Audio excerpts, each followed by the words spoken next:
Hello students, welcome to my channel AM mathematics. आज हम exercise 3.2 का क्वेश्चन नंबर फर्स्ट का सेकंड पार्ट करेंगे। सेकंड क्वेश्चन ये कह रहा है कि 5 pencils and 7 pen together cost ₹50, यानी 5 पेंसिल और 7 पेन हमने खरीदे, उनको मिला के कॉस्ट कितने की पड़ी? ₹50 की। वेयर एज अब इसकी बजाय अगर हम 7 पेंसिल और 5 पेन साथ खरीदते, 5 पेन्स टुगेदर कॉस्ट ₹46, यानी अगर 5 पेंसिल और 7 पेन खरीदे थे तो कॉस्ट थी ₹50, और अगर 7 पेंसिल और 5 पेन खरीदेंगे तो कॉस्ट हो गई हमारी 46। Find the cost of 1 pencil, एक पेंसिल की कॉस्ट निकालनी है, एंड डेट ऑफ 1 पेन, और एक पेन कितने का है ये निकालना है। लेकिन कैसे? इक्वेशन हम वैसे भी सॉल्व कर सकते हैं, बट यहाँ पे कौन सा मेथड करना है? ग्राफिकली सॉल्व करना है इसको, यानी ग्राफ बनाना है और उससे हमको इनका सॉल्यूशन निकालना है। तो सबसे पहली चीज तो हम अज्यूम करेंगे एक पेंसिल और एक पेन की कॉस्ट। तो let one pencil cost is equals to X rupees. अब ये तो एक पेंसिल की हो गई, एक पेन की क्या होगी? Let one pen cost is equals to Y rupees. अब हमें दे रखा 5 पेंसिल की, पहली लाइन कह रही है मैं 5 pencil and 7 pens together cost ₹50। तो एक पेंसिल की X रुपये थी और एक पेन की Y थी, तो 5 पेंसिल की कॉस्ट हो गई 5X और 7 की हो गई 7Y। तो हमारी एक इक्वेशन फॉर्म हो गई कि 5 पेंसिल की कॉस्ट हो गई 5X और 7 पेन की कॉस्ट हो गई 7Y, और ये दोनों मिला के कितने के आए हमारे? फर्स्ट केस में ₹50 के आए। तो ये हमारी फर्स्ट इक्वेशन बन गई। नेक्स्ट केस क्या कंसिडर कर रहा है कि 7 पेंसिल एंड 5 पेन, तो एक की x है तो 7 की कितनी हो गई? 7x, और 5 पेन की कितनी हो गई? 5y, क्योंकि एक पेन की कॉस्ट थी y। That is equals to, combine अगर एक साथ खरीद रहे हैं तो कितने का आ रहा है? ये ₹46 का आ रहा है। तो ये हमारी क्या बन गई? सेकेंड इक्वेशन बन गई। इस तरीके से हमने ये दो इक्वेशन फॉर्म कर ली। अब हमें क्या करना है? इन इक्वेशंस के लिए हमें ग्राफ प्लॉट करना है, और ग्राफ प्लॉट करने के लिए हम जानते हैं कि किसी भी लाइन को प्लॉट करने के लिए मिनिमम 2 पॉइंट्स की हमें आवश्यकता होती है। तो हम फर्स्ट इक्वेशन के लिए भी पॉइंट निकालेंगे और सेकंड के लिए भी निकालेंगे। तो फर्स्ट इक्वेशन हमने यहाँ पे 5x + 7y is equal to 50 है, तो हम डायरेक्टली y की वैल्यू निकाल लेते हैं। y इज इक्वल्स टू क्या हो गया हमारा? 50। 5x उधर गया तो हमारा माइनस का हो गया, तो ये हो गया 50 - 5x, और यहाँ 7y था तो 7 नीचे आ गया, तो इक्वेशन इस फॉर्म में आ गई फर्स्ट। तो अब इसके हम पॉइंट्स निकाल लेते हैं, कोई भी 2 पॉइंट्स। 2 पॉइंट्स निकालने के लिए हमने क्या करा? x की वैल्यू हम पुट करेंगे और उसके कॉरस्पॉन्डिंग y की वैल्यू निकालेंगे। अब हम इसमें x की वैल्यू अगर हम रखते हैं तो हम कोशिश करते हैं कि होल नंबर में वैल्यू आएगी तो हमें ग्राफ पे प्लॉट करना इजी रहता है। सपोज करें अगर हम x 0 रख देंगे तो हमारा ये आ जाएगा y = 50/7, तो 7 का पूरा भाग 50 में नहीं जाता है, तो हमने x 0 छोड़ दिया। x 1 रखा तो ये आया 45/7, तो भी पूरा नहीं जाता। 2 रख के देखा तो हमारा 40/7 आया, तब भी पूरा नहीं आया। अगर हम x = 3 रखते हैं तो ये हुआ 15, 50 में से 15 माइनस किया तो 35 आया, 35/7 कितना हुआ? 5 टाइम्स पूरा चला गया। तो हमने x की फर्स्ट वैल्यू क्या ली? 3, और y की वैल्यू हमने क्या आ गई? हमारी 5 आ गई। इसको हम रफ में कैलकुलेशन करके देख सकते हैं कि क्या आएगा। अब जो नेक्स्ट वैल्यू है वो भी इस तरीके से सेलेक्ट करो। अभी हमने 3 तक तो देख ली कि 3 रखने पे नहीं आ रहा है। अब हम क्या करें? नेक्स्ट वैल्यू अगर हम यहाँ पे रखते हैं, 3 के बाद अपन नेक्स्ट रख के देख लेते हैं। अगर मैं यहाँ पे 10 रख लूँ, सपोज कर लो x की जगह पे, अगर 10 रख लेती हूँ तो ये क्या हो गया? 10 5 जा 50, 50 - 50 क्या हो गए? 0 हो गए। तो y की वैल्यू क्या आ गई? 0 आ गई। तो y की वैल्यू क्या हो गई? 0 आ गई। तो इस तरीके से 2 पॉइंट्स ले लिए। अब ये तो हमने किया फर्स्ट इक्वेशन के लिए। अब सेकेंड इक्वेशन के लिए हम पॉइंट निकालेंगे। सेकेंड इक्वेशन को अगर हम y की टर्म्स में लिखते हैं तो वो क्या हो जाएगी?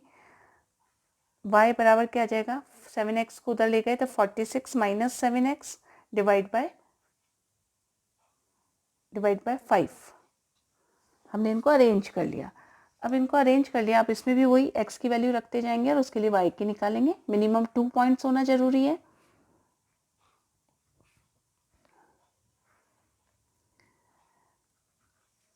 अब हम उसी तरीके से करके देखें तो अगर x की वैल्यू 1 रखी तो इसकी वैल्यू बची 39। 39 में 5 का पूरा पूरा नहीं जाता तो हमने नहीं लिया।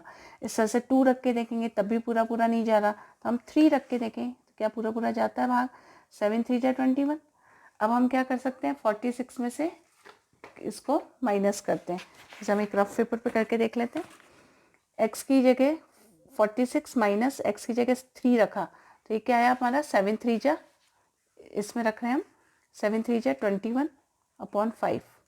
तो ये आया 6 में से 1 गया 5 और 4 में से 2 गए 2, 25 अपॉन 5 यानी क्या हो गया 5 आ गया। यानी x बराबर 3 रखा तो y की वैल्यू क्या आ गई हमारे 5 आ गई। अब दूसरी वैल्यू रख के देखते हैं हम x की हम मान लो सपोज इसमें 13 रख लो, रैंडमली रख लेते हैं हम, एक 13 वैल्यू रख ली। ऐसा इसलिए कि ये 5 के मल्टीपल्स में मतलब 5 5 इसमें ऐड करके रखते जाएंगे। अगर हम इसमें 5 ऐड करते हैं तो 8 भी रखेंगे तब भी ये पूरा पूरा जाएगा। 8 में 5 जोड़ते हैं हम तो हमारा हो गया 13। 13 रखेंगे तब भी हम देखेंगे पूरा पूरा जाता है। तो इस तरह ट्रिक से काम लेंगे कि कितना रखें कि पूरा पूरा भाग जाए। तो हम अगर 46 माइनस 7 एक्स की जगह हमने रखा 13 तो 7 इंटू 13 डिवाइड बाय 5 तो यह हुआ 46 माइनस 7 3 जा 21 7 7 91 अपॉन 5। अब 46 91 में से ये माइनस करें हम तो हमारा यहाँ पे आ जाएगा, इसको सॉल्व करें तो माइनस में नेगेटिव वैल्यू आएगी और 91 में से 46 करा और 5 से डिवाइड कर देंगे तो हमारी वैल्यू जो आएगी वो आ जाएगी -9। सॉल्व करने पे आ गया -9। तो अब हमारे पास पॉइंट आ गए। अब हम इसको ग्राफ प्लॉट करेंगे इन पॉइंट्स के कॉरस्पॉन्डिंग। अब हमने दोनों लाइन के पॉइंट्स यहाँ पे लिख लिए। अब हम एक्चुअली ग्राफ ड्रॉ करते हैं ना तो ये ध्यान रख लेना चाहिए कि x की मैक्सिमम वैल्यू क्या आ रही है और y की क्या आ रही है। जैसे इस वाले में 10 आ रही है x की, इसमें मैक्सिमम 13 आ रही है तो हमें यह है कि प्लस के 13 तक मैक्सिमम ग्राफ पे आना चाहिए। तो हमने जो ये लाइन खींची है ये सेंटर में नहीं खींची है y एक्सिस, साइड में शिफ्ट इसलिए करा है ताकि इधर हमको कितना मिल जाए 13 14 तक वैल्यू मिल जाए क्योंकि x की मैक्सिमम वैल्यू आ रही है 13। और y एक्सिस की में अपन देखें तो मैक्सिमम वैल्यू पॉजिटिव में तो +5 है और नेगेटिव में -9 है।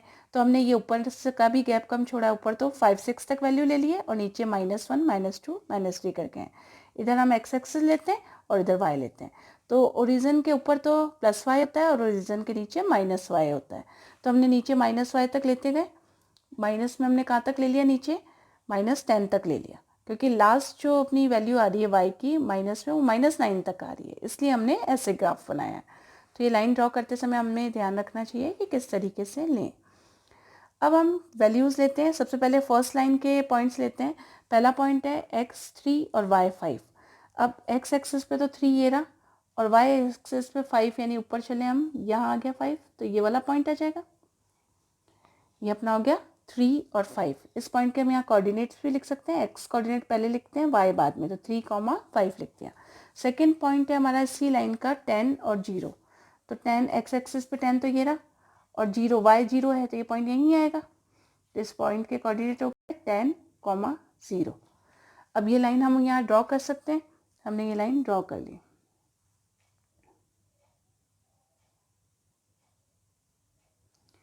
अब ये जो लाइंस होती हैं दोनों डायरेक्शन में कितना भी बढ़ा सकते हैं, तो हम इस पर क्या इस तरह से एरो लगा देते हैं कि ये इन्फिनिटी तक बढ़ सकती है। अब इस लाइन के हम यहाँ पे इक्वेशन लिख दें। ये फर्स्ट लाइन के लिए हमने खींची थी, इसका है 5x + 7y = 50।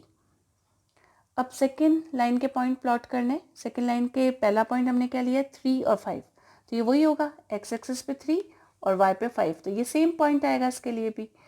अब दूसरा पॉइंट है 13 और -9। तो 13 तो हमको चलना है x एक्सिस पे, तो x एक्सिस पे 13 तो ये रहा और इसमें चलना है y पे -9। तो -9 कहाँ होगा नीचे होगा, तो हम नीचे की ओर देखें तो 13 पे -9 ये हमारा हो गया -9। यहाँ से -9 और कहाँ तक आना है ये 13 तक, तो 13 तो हमने यहाँ से लिया और -9 y एक्सिस पे देखा तो ये वाला पॉइंट आ गया हमारा। इस पॉइंट को हमने मार्क कर दिया। तो एक पॉइंट तो था 3 5 वाला ऊपर और ये था, ये वाला पॉइंट हमारा था 13, x कोऑर्डिनेट तो 13 था और y कोऑर्डिनेट क्या था अब यहाँ पे -9 था। अब इन पॉइंट्स को हम ज्वाइन कर लेंगे। ये 3 5 वाला पॉइंट तो दिख ही रहा है हमारे को, इसको हम 13 और -9 वाले से ज्वाइन कर लेंगे। अब इसको हमने ज्वाइन कर लिया तो हमारा इस तरह का ग्राफ बना। अब ये तो नीचे वाला पॉइंट है, यहाँ हम देख रहे हैं कहीं और नहीं कट रही है लाइन, सिर्फ जो स्टार्टिंग पॉइंट है ना वो इनका सेम हो रहा है, यानी 3 और 5 बिंदु जो है इस पे एक दूसरे को कट कर रही है, तो ये इसका कॉमन पॉइंट हो गया।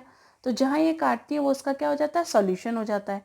तो हम ये देख रहे हैं कि ये दो लाइन, इस लाइन की इक्वेशन भी यहाँ लिख देते हैं कि ये लाइन क्या है 7x, इस लाइन की इक्वेशन हम यहाँ लिख सकते हैं 7x + 5y = 46।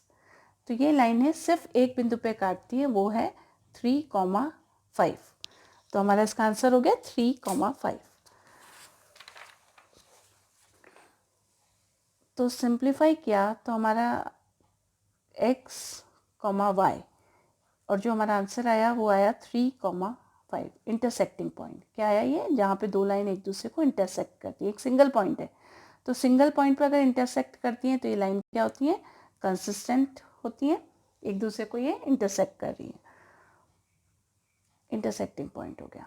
अब अपने को पता है फर्स्ट कोऑर्डिनेट x होता है और सेकंड कोऑर्डिनेट y होता है, तो x = 3 और x हमने क्या माना था, x हमने यहाँ माना था 1 pencil cost is x rupees और 1 pen cost is y।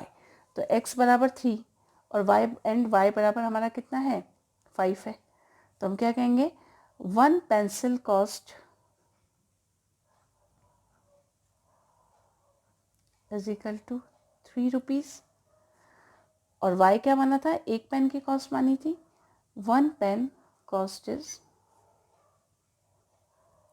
5 rupees.